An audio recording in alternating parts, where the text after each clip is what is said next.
तो बच्चा लोग, हम लोग बात कर रहे थे basic concepts of macro economics की, और आज की क्लास एक बहुत इंपॉर्टेंट टॉपिक के ऊपर बेस्ड है जो कि है सर्कुलर फ्लो ऑफ इनकम। और बच्चा, ये टॉपिक आपके एग्जामिनेशन पॉइंट ऑफ व्यू से बहुत बहुत इंपॉर्टेंट है। देखो, सर्कुलर फ्लो ऑफ इनकम क्या होता है? सर्कुलर फ्लो ऑफ इनकम की तीन फेजेस हैं, phases of production, phase of income generation और फेज ऑफ एक्सपेंडिचर। बहुत बहुत इंपॉर्टेंट है, तो इस टॉपिक को जरा ध्यान से पढ़िएगा। इसके साथ ही जो इससे पहले वाली क्लासेस थी, जैसे intersectoral flow, real flow, money flow, वो भी एक बार जरूर देख लेना, क्योंकि वहां से मिलता जुलता टॉपिक ही है आपका सर्कुलर फ्लो ऑफ इनकम। तो चलो बिना किसी देरी के शुरुआत करते हैं और जानते हैं आखिर ये सर्कुलर फ्लो ऑफ इनकम होता क्या है। देखो, सबसे पहला शब्द है सर्कुलर।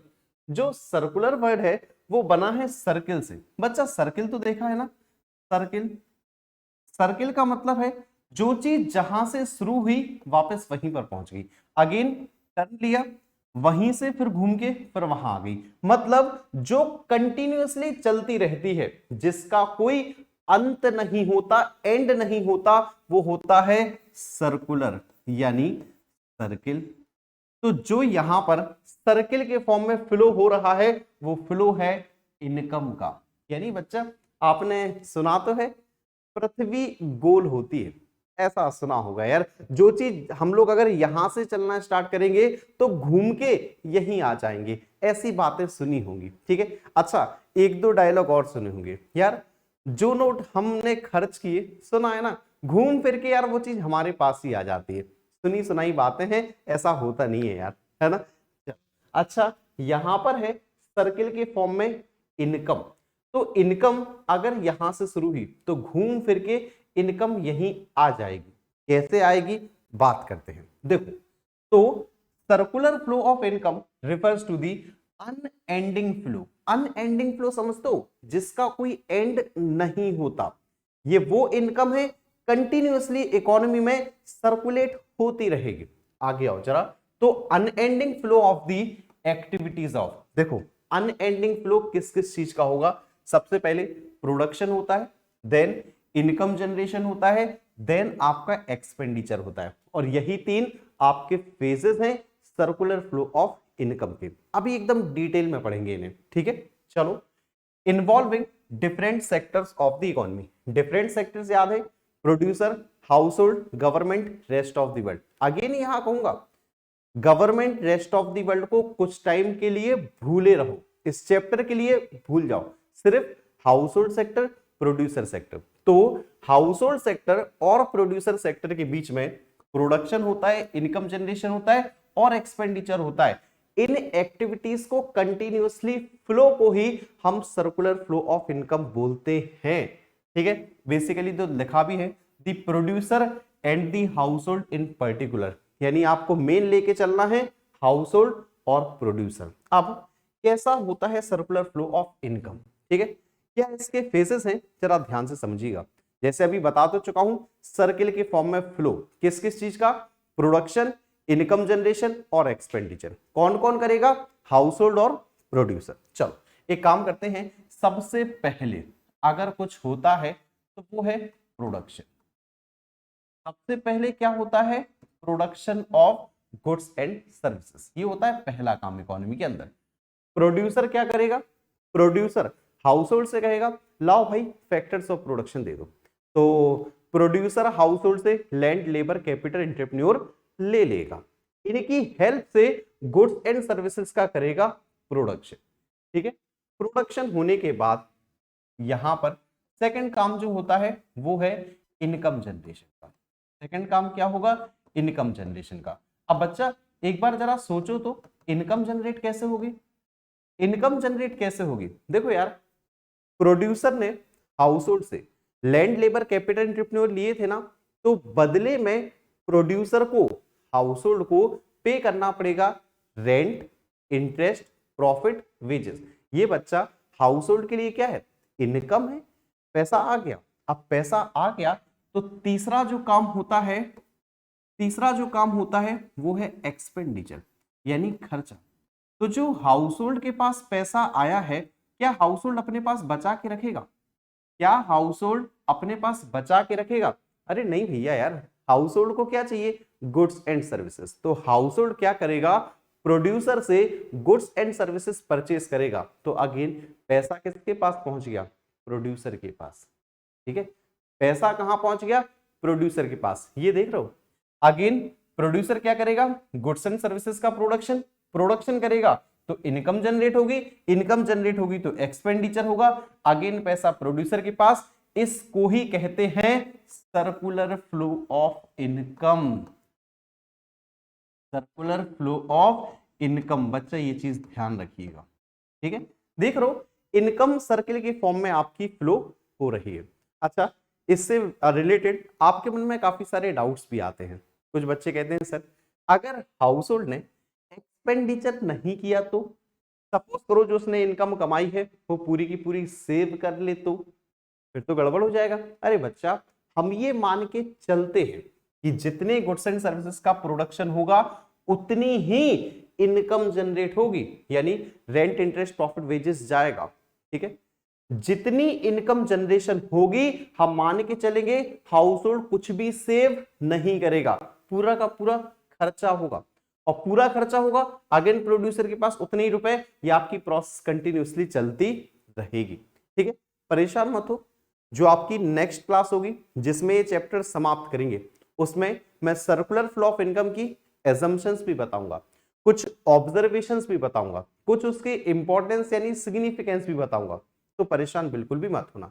अभी मेन फोकस करो ये 3 फेजेस पर कि प्रोडक्शन क्या होता है, इनकम जनरेशन कैसे होती है, और इनकम जनरेट हो गई तो एक्सपेंडिचर कैसे होता है और कौन करता है। ठीक है, पहली चीज सर्कुलर फ्लो ऑफ इनकम समझ गए। अब दूसरी चीज, तीनों एक एक से फेजेस भी समझ लेते हैं। चलो, तो पहले फेज पर आओ। पहला फेज क्या है आपका? Phase of production. एक एक फेज इंपॉर्टेंट है, ध्यान से समझना। देखो, प्रोडक्शन कैसे होता है, तो सबसे पहला काम जो मैंने आपको बताया, producer sector house hold sector से क्या लेता है? फैक्टर्स ऑफ प्रोडक्शन, क्योंकि उनके बिना तो प्रोडक्शन पॉसिबल नहीं है। फैक्टर्स ऑफ प्रोडक्शन क्या होते हैं? लैंड, लेबर, कैपिटल और एंटरप्रेन्योर। तो प्रोड्यूसर क्या करता है? फैक्टर्स ऑफ प्रोडक्शन को नॉन फैक्टर के साथ कंबाइन करता है। ठीक है, किसके साथ? नॉन फैक्टर, जैसे रॉ मटेरियल हुई, मशीन्स हुई, इनके साथ कंबाइन करता है और फाइनली गुड्स एंड सर्विसेज का प्रोडक्शन करता है। ठीक है, किस चीज का? गुड्स एंड सर्विसेज का प्रोडक्शन करता है। अच्छा, यहां पर एक एग्जांपल दिया है। सपोज करो प्रोड्यूसर के पास लकड़ी पड़ी हुई थी, वुड पड़ी हुई थी 5,000 रुपए की। ठीक है, उसने कन्वर्ट करके उसे चेयर बना दिया। लकड़ी से क्या बना दी? 10,000 की चेयर बना दी। 5,000 रुपए की लकड़ी थी, 10,000 रुपए की चेयर बनके तैयार हो गई। ठीक है, 10 में से 5 माइनस करोगे, बीच का 5,000 जो आप प्रॉफिट भी कह सकते हो, जो आप इनकम जनरेशन भी कह सकते हो, उसी को हम लोग वैल्यू एडिड कहते हैं। क्या कहते हो? वैल्यू एड, कि प्रोड्यूसर ने कितना कमाया। ठीक है, तो फेज ऑफ प्रोडक्शन में ओवरऑल वैल्यू एडिड ही होता है। क्या होता है? वैल्यू एडिड, यानी कुछ रॉ मटेरियल खरीदा हुआ, रॉ मटेरियल से कितने रुपए का फिनिश्ड गुड्स बना दिए, वो आपका फेज ऑफ प्रोडक्शन यानी वैल्यू एडिड कहलाता है। जैसे रॉ मटेरियल लेके आए थे 20,000 रुपीज का, फिनिश्ड गुड्स बना के तैयार कर दिए 30,000 के, 30,000 के, प्रोडक्शन कितने का हुआ? वैल्यू एडिड कितने की हुई? 20,000 की चीज 30,000 में बेच रहे हो, यानी 10,000 रुपए की हुआ है वैल्यू एडिड यानी प्रोडक्शन। ठीक है, अच्छा, गुड्स एंड सर्विसेज जाएंगे किसके पास? कंज्यूमर के पास। खरीदेगा कौन? हाउस होल्ड यानी कंज्यूमर। ये बताओ, क्या हम लोगों की हाउस होल्ड की क्या कभी डिमांड खत्म हो सकती है? डिमांड खत्म हो सकती है, ऐसा हो सकता है कि आप गुड्स एंड सर्विसेज का कंजम्पशन बंद कर दो, पॉसिबल है? नहीं है। जब डिमांड कम नहीं हो सकती, डिमांड खत्म नहीं हो सकती, तो प्रोडक्शन भी खत्म नहीं हो सकता। कह सकते हैं phase of production is never ending. तभी तो यार सर्कुलर फ्लो ऑफ इनकम हमेशा चलता रहता है ना। चलो रीड आउट करेंगे, एक एक लाइन अच्छे से समझेंगे। देखो, सबसे पहले production refers to value addition. Production क्या कहलाता है? Value addition. वैल्यू एडिशन तो समझ चुके हो, कितने का रॉ मटेरियल लेके आए और कितने का फिनिश्ड गुड्स बना के बेच रहे हो। ठीक है, नेशनल इनकम का पहला मेथड भी वैल्यू एडेड मेथड ही है। ठीक है, उसी को प्रोडक्शन मेथड यानी प्रोडक्ट मेथड भी बोलते हैं। तो अभी देखो नेशनल इनकम का आपका बेस तैयार कर रहा हूं मैं। ठीक है, आगे आओ। तो when would worth rupees 5,000 is converted into chair worth rupees 10,000। 5,000 की लकड़ी थी, बना के 10,000 की चेयर में कन्वर्ट कर दिया, यानी वैल्यू एडिशन वर्थ रुपीज 5,000। तो 5,000 का क्या हुआ, वैल्यू एडिशन। कैसा हुआ, 10,000 की चेयर बन के तैयार हुई, 5,000 की थी लकड़ी, बैलेंस अमाउंट जो है वो आपका वैल्यू एडिशन। इसके बाद द प्रोड्यूसिंग सेक्टर आप hires purchase factors of production from the household. Producer ने क्या किया था, हाउस होल्ड से फैक्टर्स ऑफ प्रोडक्शन लिए थे। ठीक है, who are the owners of this factor, the factor inputs are used along with the non factor inputs. बताया था कि जो फैक्टर इनपुट्स हैं, फैक्टर्स ऑफ प्रोडक्शन है, वो नॉन फैक्टर के साथ कंबाइंड करेंगे। नॉन फैक्टर जैसे रॉ मटेरियल। ठीक है, अब इनसे होगा क्या, inputs for the production of goods. तो यहां पर गुड्स का प्रोडक्शन हो गया। आगे, goods and services are produced for the satisfaction of human wants. Goods and services क्यों प्रोड्यूस होते हैं, ह्यूमन वांट्स के सेटिस्फेक्शन के लिए। दूसरी चीज, there is no end of human wants. क्या ह्यूमन वांट्स का एंड हो सकता है, नहीं बच्चा। तो इसलिए accordingly there is no end to the process of production. तो प्रोडक्शन प्रोसेस का कभी अंत नहीं होगा, ये कंटिन्यूअसली प्रोडक्शन चलता रहता है। चलो प्रोडक्शन समझ गए, नेक्स्ट आओ। नेक्स्ट है फेज ऑफ इनकम जनरेशन। ठीक है, इसी को बोलते हैं फेज ऑफ डिस्ट्रीब्यूशन, क्योंकि प्रोड्यूसर क्या करता है, इनकम को डिस्ट्रीब्यूट करता है। Distribute in the form of rent, distribute in the form of profit, interest और वेजेस। ठीक है, तो इनकम जनरेशन। अभी प्रोड्यूसर ने क्या किया था, गुड्स एंड सर्विसेज का प्रोडक्शन किया था। प्रोडक्शन किया था तो हाउस होल्ड से लिए थे लैंड, लेबर, कैपिटल, एंटरप्रेन्योर। इनके बदले में, लैंड के बदले में प्रोड्यूसर पे करेगा रेंट, लेबर के बदले पे करेगा वेजेस, कैपिटल के बदले पे करेगा इंटरेस्ट, एंटरप्रेन्योर को पे करेगा प्रॉफिट्स। ये जो है ना रेंट, इंटरेस्ट, प्रॉफिट, वेजेस, इन्हीं को बोलते हैं इनकम जनरेशन। यानी हाउस होल्ड के पास अब आ गया पैसा। ठीक है, चलो अच्छा पैसा आता क्यों है, ये तो समझ गए। आता है फेज 1 की वजह से, पहले फेज की वजह से, फेज ऑफ प्रोडक्शन की वजह से। ना प्रोडक्शन होता ना इनकम जनरेट होती, है ना। चलो रीड आउट करते हुए चलते हैं। For rendering their factor services, जब फैक्टर सर्विसेज रेंडर की हाउस होल्ड ने प्रोड्यूसर को, to the producer the household gets factor payment. Household को क्या मिलता है, factor payment in the form of rent, interest, wages और आपका प्रॉफिट्स। ठीक है, from the view point of the household, household के view point से दीज आर फैक्टर इनकम्स, उनको ये फैक्टर इनकम होती हैं। Thus in phase 2 of circular flow there is generation of income. तो यहां पर फेज 2 में इनकम जनरेट होती है, और इनकम भी कैसे जनरेट हुई है समझ चुके हो, इंटरेस्ट, प्रॉफिट, वेजेस और आपकी रेंट के फॉर्म में। ठीक है, और distribution of income as a consequence of the production of goods and services. और क्यों हुई है, किस वजह से हुई है, because of production of goods and services. आगे देखो, in phase 1 now value added is converted into factor income. तो अब सेकेंड फेज में हुआ क्या, जितने का प्रोडक्शन हुआ था उतनी की इनकम जनरेट हो गई। ठीक है, तो सेकंड जो मेथड है नेशनल इनकम का, वो है इनकम मेथड। याद रहेगा, यहां लास्ट लाइन लिखी हुई है, जितनी की वैल्यू ऐड हुई थी, जितने का प्रोडक्शन हुआ था उतने की इनकम जनरेट हो गई। यहां से ये बात भी बताना चाहता हूं, नेशनल इनकम के जब 3 मेथड पढ़ोगे ना, value added method, income method और आपका एक्सपेंडिचर मेथड, तीनों से आंसर बिल्कुल सेम आएगा, क्योंकि जितने का प्रोडक्शन हुआ उतनी की ही तो इनकम जनरेट हुई ना, उतना ही का तो एक्सपेंडिचर होगा। चलो तीसरे फेज पर आ जाओ, फेज ऑफ एक्सपेंडिचर, इसी को बोलते हैं फेज ऑफ डिस्पोजिशन। यानी जो इनकम जनरेट हुई आप उसे डिस्पोज कर दो, उसे खर्च कर दो।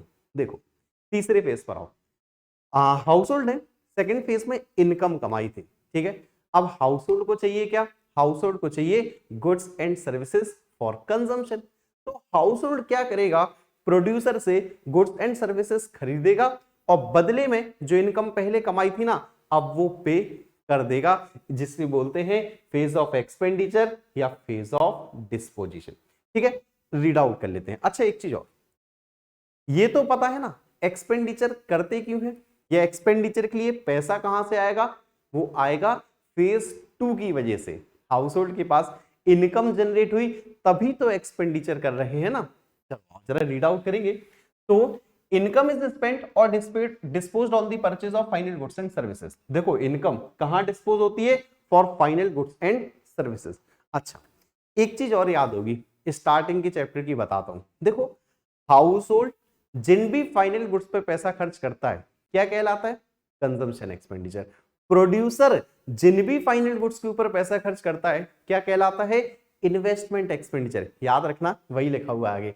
तो when household buy the final goods there is consumption expenditure, producer buy final goods there is investment expenditure।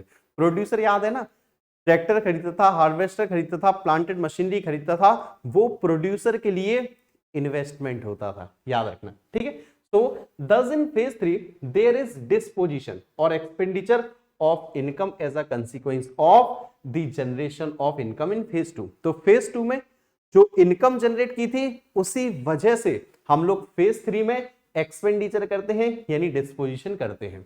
The story does not stop here, और स्टोरी का अंत नहीं होता है। देखो consumption is expenditure and investment expenditure generates demand for goods and services in the economy. होता क्या है, इनकम जनरेट होगी तो भैया इनकम जिसके पास होगी वो गुड्स एंड सर्विसेज की डिमांड जरूर करेगा, डिमांड करेगा तो खर्चा कंटिन्यूअसली होता रहेगा।